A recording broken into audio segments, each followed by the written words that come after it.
Y bienvenidos todos a esta webinar sobre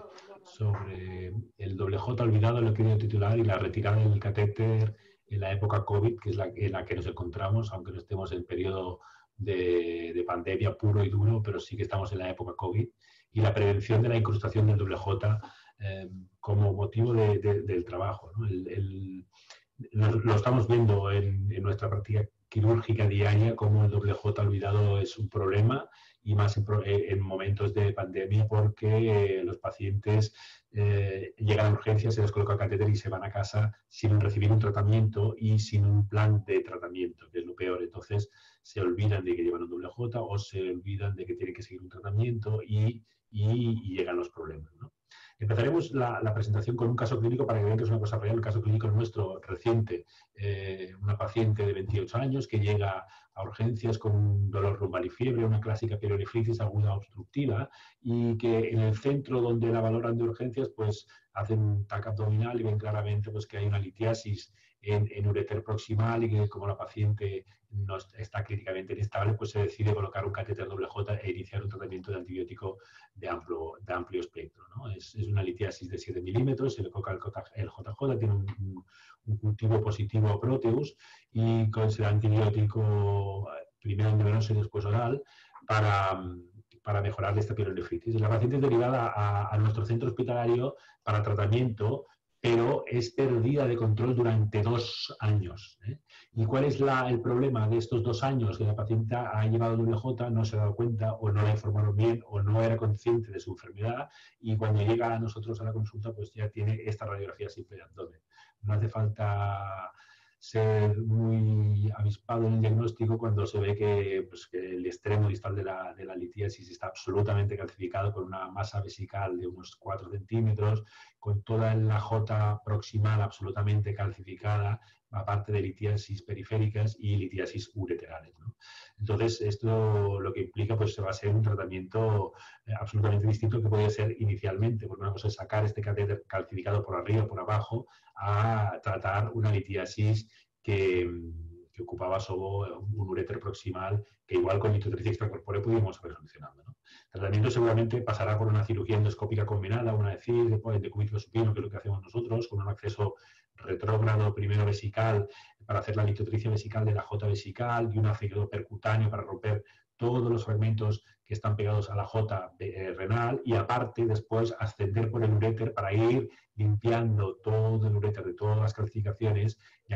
poder extrayendo el catéter o entero o a veces a trozos. Es muy posible que en estas situaciones pues tengas que sacar el catéter a trozos porque no hay manera de tirar de él, y a medida que vas rompiendo la piedra vas rompiendo el catéter, ¿no? Esto es una situación real y nos encontramos con esto, ¿eh? Nos encontramos con esto. El WJ, como sabemos históricamente, es un catéter que es muy útil para los urólogos. Se inventó allá a finales del siglo XIX, es cuando se hizo el primer cateterismo ureteral en mujeres, y ha sido durante el siglo XX que se ha desarrollado de manera correcta para colocarlos de manera permanente. La comunicación de Simskin en el año 67 es la que más relevancia tuvo, y después se han ido presentando distintas mejorías del catéter para que nosotros tengamos la posibilidad de colocarlo endoscópicamente y mejorar cuadros como el que hemos visto de una pielonefritis aguda obstructiva, en que antes pues, el paciente tenía que ser llevado al quirófano incluso con cirugía abierta para sacar la litiasis ureteral. El catéter WJ, pues básicamente lo que hace es mejorar el drenaje del tramo urinario superior cuando el riñón está obstruido, y de esta manera la función al flujo no existe, pudiendo pasar la orina alrededor o por dentro del catéter, evitando los cuadros de sepsis junto con el tratamiento antibiótico, aparte que puede ser utilizado pues, en otras situaciones como para evitar la fístula urinaria después de una reconstrucción de una estenosis de un anillo ureteral, por ejemplo, o cuando hay una lesión ureteral por cualquier otra causa. Pero la principal indicación de la colocación del catéter WJ es la litiasis urinaria, ¿no? A pesar de ser una gran herramienta, y una herramienta que ha cambiado mucho lo que es el armamentario terapéutico del urólogo y la mejoría de los tratamientos de los urólogos, el WJ también tiene complicaciones, y tiene varias complicaciones. Y por eso se está estudiando en mejorías en los WJ constantemente para intentar evitar estas complicaciones. Las complicaciones básicamente es que el mismo WJ provoca mucha sintomatología, puede provocar incrustaciones, como hemos visto, calcificaciones, debido a que el doble J se olvida y puede provocar infecciones de orina de repetición. Los síntomas son tan importantes que incluso se ha llegado a crear un cuestionario validado al inglés y después validado al español, sobre los síntomas que produce el catéter doble J. Y estas incrustaciones pues las tenemos que ir vigilando porque pueden llegar a producir la pérdida de la unidad renal, porque un doble J olvidado calcificado pues no hace su función primaria y hace que el riñón se pueda llegar a perder. Vamos a hablar un poco de los doble J, de los materiales que hay, pasando un poco por encima, pero básicamente quiero hacer hincapié en que todos los estudios nos dicen que la silicona es actualmente el material más biocompatible, menos irritante, que produce menos incretación y que produce menos síntomas a los pacientes comparado con el de poliuretano, que es un tipo de catéter más rugoso, más rígido. Y cuando digo más rígido es importante porque es más rígido, pero a la vez cuesta mucho menos de introducir. En cambio, el catéter de silicona, al ser más blando y producir menos síntomas, es mucho menos fácil de colocar. Pero es importante saber que la silicona es menos propensa a las incrustaciones y comparado con el poliuretano, sobre todo, que es el otro material que más se utiliza, que es más rígido y es más fácil de colocar, ¿no? La silicona evita más las incrustaciones y aparte mejora los síntomas. No hay una definición clara sobre los doble J olvidados. Hay una publicación de Monga que dice que es a partir de más de 6 meses y hay alguna clasificación que dice que simplemente que es que cuando es el doble J que se mantiene más tiempo el planeado. Nosotros tenemos pacientes que colocamos catéteres de manera de permanencia, por pacientes con, por ejemplo, ASA4 muy añosos, entre 80 y 90 años, que tienen mucha comorbilidad asociada y que decidimos dejarlos un año. Entonces lo que vamos haciendo es controles estrictos radiológicos, los colocamos de silicona o con un material recubierto heparinizado para evitar las incrustaciones. Entonces estos pacientes no es que sean catéteres olvidados, son pacientes que dejamos a permanente porque son pacientes muy comórbiles y que no vamos a tomar el tratamiento definitivo. Lo que sí es seguro es que hay unos factores de riesgo que favorecen el hecho de que estos catéteres se calcifiquen, ¿no? Pues simplemente el hecho de que el paciente no sepa que lleva el doble J, que esto puede llegar a pasar, quiere decir que el paciente no tiene ningún síntoma, entonces desconoce que le han colocado un catéter porque el paciente no ha estado avisado por el equipo médico. Según el tipo de seguro médico, el paciente no ha estado avisado también. Esto pasa en según qué seguro médico, según qué países, según cómo te dan el Sistema Nacional de Salud, si es por mutualidades, por copagos, o si es un sistema público, pues esto puede cambiar mucho. Y se ha visto que es mucho más frecuente, sobre todo en sexo masculino. Publicaciones hay de doble J perdidos de hasta más de 7 hasta 23 años, una publicación de la India, ¿no? Y lo que pasa con estos doble J incrustados, pues que básicamente por cistoscopia estable simple no se pueden retirar y que básicamente las incrustaciones precisarán otra derivación urinaria porque el riñón está sufriendo y entonces hay que derivar la orina de otra manera, por ejemplo con una sonda de nefrostomía, porque el catéter no está haciendo la función que le toca, ¿no? Las principales factores de riesgo son básicamente el tiempo del doble J que lleva dentro y el tipo de material, como hemos dicho, el poliuretano mucho más incrustante que no la silicona, y lo que más marca es el tiempo que lleva la litiasis, perdón, el doble J dentro del paciente. Aparte de esto, pues los factores de riesgo, evidentemente, los pacientes litiásicos ya tienen un riesgo de recidiva que es entre el 50 y el 60% comparado con la población general, pues evidentemente tienen más facilidad de que esos catéteres se calcifiquen según su estudio metabólico, pues si vamos a imaginar si tienen una hipercalciuria o si son pacientes de ácido úrico, si depende del que tengan, pues evidentemente el factor de riesgo primario que tienen para hacer recidiva litiásica les afecta en la incrustación de la litiasis. Y también el hecho de poder tener bacterias, como veremos, que desdoblan la ureasa y esto hace crear un biofilm y a la larga producir una calcificación más frecuente, ¿no? Cuando tenemos la sospecha del doble J calcificado, pues lo primero que hay que hacer es pruebas de imagen, sobre todo para valorar bien a qué nivel está el catéter calcificado, y lo mejor es sin duda hacer un taxi contraste para ver bien primero el riñón, que no hayamos ya perdido el riñón, que el parénquima renal sea correcto, y después valorar la incrustación a todos los niveles, tanto a nivel renal como a nivel vesical, de la J distal, la J proximal y todo el catéter a lo largo de todo el ureter para decidir el procedimiento final al que vamos a realizar. Una fisiopatología del de estas incrustaciones es básicamente que se crea un biofilm alrededor del doble J que está basado en el sobrecrecimiento bacteriano, y este biofilm precursor con ese sobrecrecimiento bacteriano produce la incrustación de distintos tipos de sustancias que van incrustando poco a poco el catéter. Y esto lo podemos ver perfectamente, ya lo sabemos, y esto ya pasa sin catéteres doble J en los microorganismos gram positivos y los productores de ureasa, que ya de por sí pues, producen litiasis de estructura, ¿no? Entonces, estos serían imágenes de microscopio electrónico, como el biofilm que se va formando y las incrustaciones se van formando poco a poco en los catéteres. Y primero pueden ser microscópicas y después las podemos ver macroscópicas claramente cuando vemos por radiografía estas lesiones, que se pueden clasificar en 5 grados, ¿no? Desde el grado 1, en que simplemente hay una clasificación a nivel vesical, hasta el grado 5, en que el doble J estaría clasificado desde toda la pelvis renal, todo el uréter y la J vesical. Evidentemente esto tiene un coste hospitalario, un coste del sistema sanitario, porque un catéter doble J olvidado, pues estudiado según qué sistema de salud, pues puede costar hasta más de $1.000, $2.000 por paciente, porque la cirugía que nos va a llevar a retirar este catéter y todos los costes a la suma de procedimientos que aumentamos para mejorar la salud del paciente, pues va a salir en detrimento de la economía del sistema sanitario, ¿no? Para prevenir, que es lo más importante, cuando ya sabemos que es una cosa que va a pasar, para prevenir que este doble J se olvide o que se incruste, tenemos varias herramientas. Lo que voy a hablar básicamente de prevención es indispensable, pues evidentemente, como he dicho, informar al paciente de lo que lleva un catéter y de su situación clínica, que hay una buena relación médico-paciente y que no existe una barrera idiomática, ¿no? Entonces han llegado a crear a nivel americano como una tarjeta de identidad para los pacientes que llevan un catéter, para que el paciente sepa y pueda presentar en cada momento que lleva un catéter doble J, y que se pueda seguir este doble J, de alguna manera traquear durante tiempo, y esto no conlleve pues, al olvido de este doble J y a la pérdida del seguimiento de este doble J. En lo que voy a hacer más hincapié en cuanto a prevención del doble J es en el estudio que hemos realizado en España,